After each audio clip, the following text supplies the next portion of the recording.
السلام علیکم عزیز طلباء و طالبہ، سر عبدالستار خان اس یوٹیوب چینل میں آپ تمام کا استقبال ہے۔ 12th اردو 12ویں اردو ہے، سوال نمبر 1 2 3۔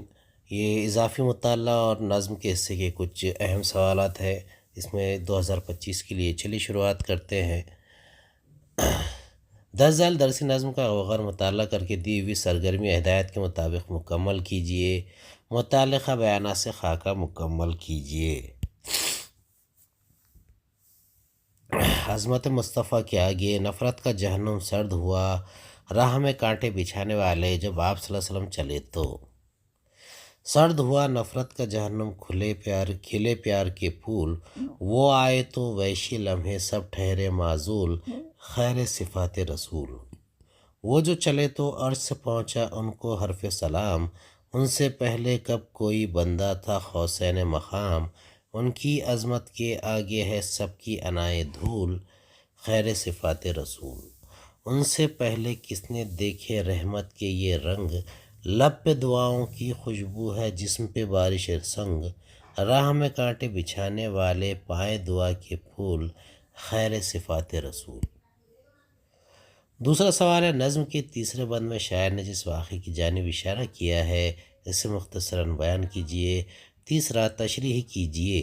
سرد ہوا نفرت کا جہنم، کھلے پیار کے پھول، وہ آئے تو وحشی لمحے سب ٹھہرے معزول، خیر صفات رسول۔ پہلے کا جواب ہے، عظمت مصطفیٰ کے آگے سب کی عنائے دھول ہوئی، نفرت کا جہنم سرد ہوا اور پیار کے پھول کھلے، راہ میں کانٹے بچھانے والے دعا کے پھول پائے، جب آپ صلی اللہ علیہ وسلم چلے تو ان کو عرش سے حرف سلام پہنچا۔ دوسرے کا جواب ہے، اللہ تعالیٰ نے رسول اکرم صلی اللہ علیہ وسلم کو سارے جہانوں کے لیے رحمت بنا کر بھیجا ہے۔ آپ صلی اللہ علیہ وسلم کی اسی صفت کو شاعر نے اس بند میں واضح کیا ہے۔ کفار و مشرکین نے آپ صلی اللہ علیہ وسلم پر پتھر برسائے، راہ میں کانٹے بچھائے اور بدلے میں دعائیں اور نیک تمنائیں پائیں۔ عہد رسالت کے مکی دور میں آپ صلی اللہ علیہ وسلم اور آپ صلی اللہ علیہ وسلم کے اصحاب رضی اللہ تعالیٰ پر ظلم و ستم کے پہاڑ ٹوٹے، لیکن یہ پاک روحیں اپنے دعوت اللہ کے مقصد سے ذرا بھی نہیں ہٹے۔ شاعر نے طائف کے واقعے کی طرف اشارہ کیا ہے جہاں آپ صلی اللہ علیہ وسلم اپنے عزیز غلام زید بن حارثہ رضی اللہ تعالیٰ عنہ کے ساتھ دعوت و تبلیغ کی غرض سے تشریف لے گئے، وہاں کے سرداروں سے ملاقات کی، اسلام کا پیغام پہنچایا، لیکن ان لوگوں نے آپ صلی اللہ علیہ وسلم کی باتوں کو نہ صرف ماننے سے انکار کر دیا بلکہ اوباش اور موالی نوجوانوں کو آپ صلی اللہ علیہ وسلم کے پیچھے لگا دیا کہ وہ آپ صلی اللہ علیہ وسلم کو ذہنی و جسمانی تکلیف پہنچائے۔ ان بدبختوں نے رسول اللہ رحمت صلی اللہ علیہ وسلم کو گالیاں دی، آپ صلی اللہ علیہ وسلم کا مذاق اڑایا، آپ صلی اللہ علیہ وسلم پر پتھر برسائے، یہاں تک کہ جسم اطہر اتنا لہو لہان ہوا کہ جوتے میں خون بھر گیا۔ زخم کی تکلیف اور کمزوری کی بنا پر غش کھا کر گرنے کی نوبت آ گئی اور آخر میں ایک یہودی کے باغ میں دیوار سے ٹیک لگا کر کچھ راحت حاصل کی۔ حضرت زید رضی اللہ تعالیٰ نے آپ صلی اللہ علیہ وسلم سے ان شرارتی لوگوں کے حق میں بددعا کی درخواست کی، لیکن آپ صلی اللہ علیہ وسلم نے انہیں معاف کر دیا اور ان کے حق میں دعائیں کی اور ان کے لیے ان کی نسلوں کے لیے خیر خواہی کا اظہار کیا۔ تیسرا جواب ہے، حضرت محمد صلی اللہ علیہ وسلم کی بعثت کے وقت ماحول انتہائی تیرا و تاریک تھا، گرد و پیش بہت ہی بگڑا ہوا اور سوسائٹی پرلے درجے کی خراب تھی۔ صدیوں کی برائیاں جڑ پکڑ چکی تھی، لوگ گناہ کے عادی بن چکے تھے، ظلم و جبر اور بدلہ و انتقام کو سماج میں بری نظر سے نہیں دیکھا جاتا تھا، بلکہ اس کے لیے ہمہ وقت آمادگی نظر آتی تھی۔ مختصر یہ کہ ہر طرف اندھیرا ہی اندھیرا تھا۔ ان حالات میں اصلاح و درستی کے کام کا آغاز کرنا کسی کم صلاحیت اور کم رتبے کے انسان کے بس کا کام نہیں تھا۔ یہ کام تو صرف نبی کریم صلی اللہ علیہ وسلم ہی فرما سکتے تھے، اور تاریخ گواہ ہے کہ ان تمام برائیوں کا خاتمہ آپ صلی اللہ علیہ وسلم کی کوششوں سے ممکن ہو سکا۔ آپ صلی اللہ علیہ وسلم کی بعثت سے زمانہ جاہلیت کی ساری برائیاں اور خرابیاں ختم ہونا شروع ہو گئی۔ سماج نفرت کا جہنم بنا ہوا تھا، نفرت و عداوت سے پاک ہونا شروع ہو گیا اور اس کی جگہ محبت، ہمدردی اور اخوت کے جذبات حاوی ہو گئے، اور یہ سب کچھ رسول صلی اللہ علیہ وسلم کی نیک صفات کی بدولت ممکن ہو سکا۔ اگلا ہے، درجل غرضل کا بغیر مطالعہ کر کے دی ہوئی سرگرمیاں ہدایت کے مطابق مکمل کیجیے۔ ردیف و قافیوں سے خاکہ مکمل کیجیے، خوشبو کے لیے اپنے ہی لیے، پھول اس کے لیے، زخم اپنے رفو، اپنی ہی صدا سنوں کہاں تک، جنگل کی ہوا رہوں کہاں تک، ہر بار ہوا نہ ہوگی در پر، ہر بار مگر اٹھوں کہاں تک، دم گھٹتا ہے گھر میں حبس ہے وہ ہے، خوشبو کے لیے رکوں کہاں تک، پھر آ کے ہوائیں کھول دے گی، زخم اپنے رفو کروں کہاں تک، سکھ سے بھی تو دوستی کبھی ہو، دکھ سے ہی گلے ملوں کہاں تک، منسوب ہو ہر کرن کسی سے، اپنے ہی لیے جلوں کہاں تک، آنچل میرے بھر کے پھٹ رہے ہیں، پھول اس کے لیے چنوں کہاں تک۔ دوسرا ہے دکھ سے ہی گلے ملوں کہاں تک سے شاعر کی مراد کیا ہے۔ تیسرا تشریح کیجئے، اپنی ہی صدا سنوں کہاں تک، جنگل کی ہوا رہوں کہاں تک۔ پہلے کا جواب ہے خوشبو کے لیے رکوں کہاں تک، اپنے ہی لیے جلوں کہاں تک، پھول اس کے لیے چنوں کہاں تک، زخم اپنے رفو کروں کہاں تک۔ دوسرے مصرعے کا جواب ہے اس مصرعہ ثانی والے شعر کا مفہوم و مطلب کثیر جہتی ہے، آپ مختلف زاویوں سے اسے دیکھ سکتے ہیں، زندگی کے نشیب و فراز، نامساعد حالات، عدم مساوات وغیرہ وغیرہ ایسے نکات ابھر کر آ سکتے ہیں جسے بیان کرنے کو ایک دفتر درکار ہوگا۔ البتہ یہاں پر غزل جس موضوع پر روا دوا ہے، اس کو دیکھتے ہوئے اسے فراق یار کے تناظر میں بخوبی دیکھا جا سکتا ہے۔ آس و امید کی ہاں نہ کے دوراہے پر کھڑی محبت ابھی شکایت کرنے پر مجبور ہے کہ وہ فراق یار کے سبب سکون و راحت کو ترس کر رہ گئی ہے، اور یہ کیفیت و حالت کب تک رہے گی اس کی بھی میعاد معین نہیں ہے۔ ایسے میں ایک سے حالات ایک طویل عرصے تک نبرد و آزما ہونا بھی اپنے آپ میں ناامیدی کے نقوش ابھارنا شروع کر دیتا ہے۔ مصرعہ ثانی کا مطلب بالکل واضح ہے کہ محبوب کے فراق کی طوالت کا کرب شاعرہ کے لیے ناقابل برداشت ہو چکا ہے۔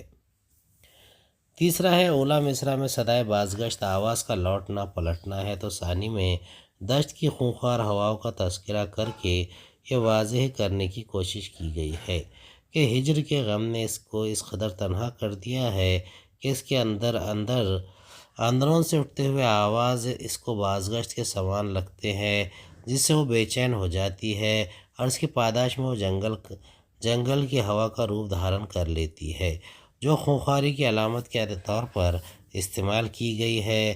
جنگل کی ہوا آواز سے یہ مراد بھی لی جا سکتی ہے کہ وہ جنگل میں پیدا ہوتی ہے، اٹھتی ہے، گونجتی ہے اور ایک مدت کے بعد ختم ہو جاتی ہے، اس کا کسی پر کوئی اثر واقع نہیں ہوتا، یعنی اسے سننے والا کوئی نہیں ہوتا۔ شاعرہ کا کہنا ہے کہ اس کے دل کی آواز کو سننے والا کوئی نہیں ہے۔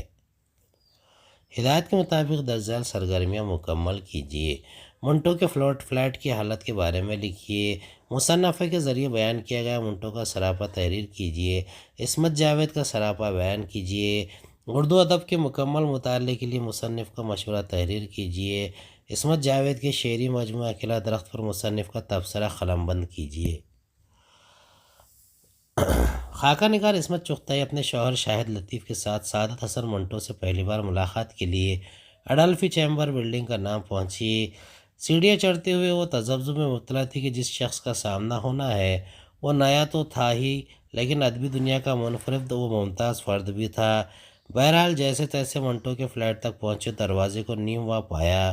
عصمت چغتائی نے فلیٹ کی جو حالت بتائی ہے اس کے مطابق ڈرائنگ روم نما ایک روم سب کچھ تھا، کیا ڈرائنگ روم، کیا بیڈ روم، کمرے میں ایک کونے میں صوفہ سیٹ تھا، دوسری طرف ایک بڑا سا سفید اور صاف پلنگ پڑا تھا، کھڑکی سے لگ کر ایک میز تھی جس پر کتابیں اور دیگر ڈھیر ساری چیزیں لدی ہوئی تھی، اور میز کے سامنے ایک بڑی سی کرسی تھی۔ پہلی نظر میں انہوں نے منٹو کو اسی کرسی میں بیٹھا ہوا پایا تھا۔ بے تکلف تعلقات کی بنا پر منٹو کو مکوڑی کی شکل کا انسان کہا ہے۔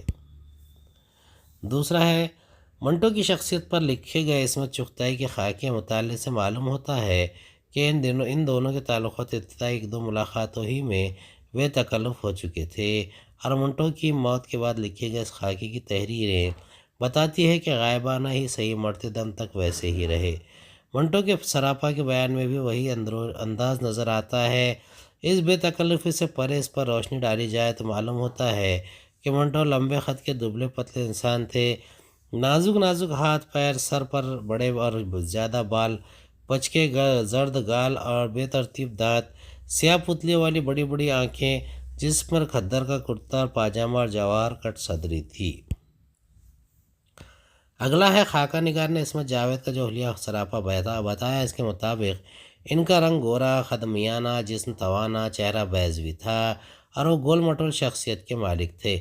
کسی زمانے میں سر پر بال رہے ہوں گے، آخری عمر میں سر پر بال نہیں رہ گئے تھے، البتہ چہرہ ریش دار تھا، یعنی داڑھی تھی، بڑی بڑی آنکھیں، کھڑی ناک، جمے ہوئے دانت تھے مگر خدرے اٹھے ہوئے تھے، پان کا شوق فرماتے تھے، جسم کے تخریبی اثرات دانت و ہونٹ پر ظاہر تھے، کھانے پینے اور پہننے اوڑھنے کے شوقین تھے، لباس میں بشرٹ، پتلون، خاص موقعوں پر کوٹ، ٹائی، مفلر، جیکٹ وغیرہ، رعبدار شخصیت تھی لیکن رعبدار آواز نہیں، پیشانی پر سجدوں کی رسی تھی، یعنی نماز کے پابند تھے اور روزوں کی پابندی بھی تھی۔